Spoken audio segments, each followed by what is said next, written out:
Hello बच्चों, कैसे हो आप। आज मैं एक कहानी सुनाने वाली हूँ, एक आदमी और एक घोड़े की।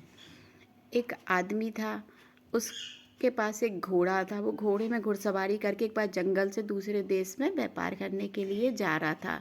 लेकिन जाते जाते क्या हुआ, रास्ते में एक गड्ढा आया और घोड़ा उसमें गिर गया। लेकिन आदमी तो चक के बाहर निकल आया और घोड़ा उसमें नीचे गिर गया। गड्ढा बहुत बड़ा था। उसने बहुत कोशिश की घोड़ा को निकालने की, बहुत कोशिश की, लेकिन वो घोड़ा ऊपर ही नहीं आ रहा था। वो सब तरह से कोशिश कर कर के हार गया और घोड़ा ऊपर नहीं आया। तो उसने कहा कि अब ये घोड़ा ऊपर नहीं आएगा तो मैं इसको यही छोड़ देता हूँ।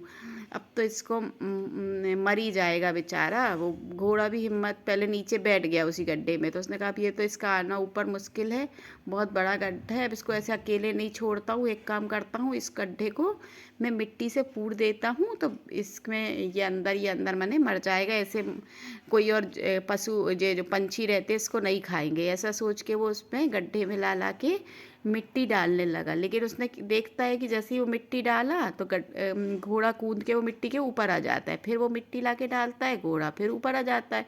तो ऐसे कर करके उसको समझ आती, करे ये तो घोड़ा ऊपर आने लगा है मेरा। तो आदमी भी खुश हो जाता है और बार बार और मिट्टी ला ला के उसमें डालने लगता है गड्ढे में। जैसे जैसे वो मिट्टी गड्ढे में डालता, घोड़ा उसके ऊपर चढ़ जाता, फिर मिट्टी डालता, फिर घोड़े ऊपर चढ़ जाता। ऐसे करके थोड़े समय बाद वो घोड़ा बाहर निकल आता है और वो आदमी बहुत खुश होता है। तो बस इस छोटी सी कहानी से हमको ये शिक्षा मिलती है कि अब कभी भी हमको अपना आत्मविश्वास नहीं खोना चाहिए। कितनी भी कठिन परिस्थिति आ जाए, लेकिन हमेशा बुद्धि और विवेक से काम लेना चाहिए। कभी कभी क्या होता है कि ताकत, जैसे घोड़ा है, कितनी भी ताकत लगा रहा था लेकिन ऊपर नहीं आ रहा था, लेकिन उसने अपनी बुद्धि का उपयोग किया और उस मिट्टी के ऊपर चढ़ने लगा। तो बार बार जब मिट्टी के ऊपर कूद कूद के चढ़ा तो वो बाहर आ गया। तो कई बार बुद्धि का इस्तेमाल करने से भी कितनी भी कठिन परिस्थितियों से हम बाहर आ जाते हैं। तो हमेशा अपनी, जब आपका शरीर साथ ना दे तो हमेशा बुद्धि का पहला उपयोग करें। बुद्धि का उपयोग करना कभी नहीं छोड़ें। आप बुद्धि के द्वारा कठिन से कठिन परिस्थितियों से भी लड़ सकते हैं और सफलता प्राप्त कर सकते हैं। चलिए, कैसी लगी आपको कहानी। यदि कहानी अच्छी लगी हो तो प्लीज़ चैनल को लाइक और सब्सक्राइब ज़रूर करिएगा।